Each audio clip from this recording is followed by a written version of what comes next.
हमने good Friday मनाया था और हमने सीखा था कि गुड फ्राइडे कितना गुड है क्योंकि यीशु हमारे लिए मारा गया। परमेश्वर ने आदम की वाटिका में, in the garden, what did God tell Adam? If you will eat of this tree what will happen to you?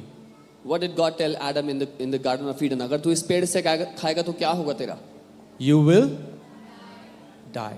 उसने कहा तू निश्चय मर जाएगा। So बगीचे में क्या आ गई? मृत्यु आ गई। अगर कोई मर जाए तो उसका उत्तर क्या है? What is the antidote to death? How does life happen?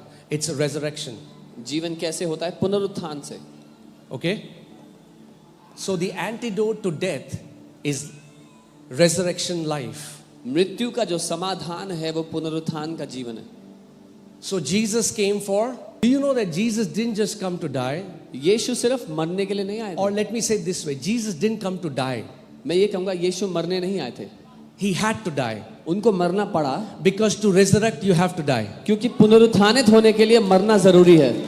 But death was not the destination. लेकिन मृत्यु मंजिल नहीं थी। That's why the Bible says if Christ has not been raised back to life, we are still in our sins. इसीलिए Bible कहती है अगर मसीह मुर्दों में से नहीं जी उठा तो अभी भी हम अपने पापों में हैं। क्रूस में केवल यीशु मसीह नहीं मगर हजारों क्रिमिनल्स को मारा जाता था रोमियो के समय में। Made the cross of our Lord Jesus Christ different from all the other deaths was his resurrection. हमारे प्रभु यीशु मसीह की मृत्यु को जिसने अलग किया बाकी सारे क्रिमिनल्स से वो उसका रेजरेक्शन था। Amen. So आदम जो पहला आदम था वो क्या लेकर आया?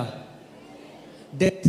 जो दूसरा आदम था उसने क्या कहा? शैतान तो इसलिए आया है कि चोरी करे, हत्या करे, नाश करे, मगर मैं इसलिए आया हूं कि तुम क्या पाओ?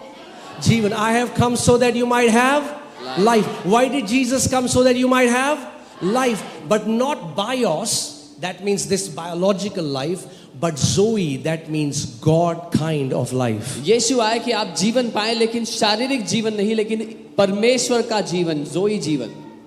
Amen.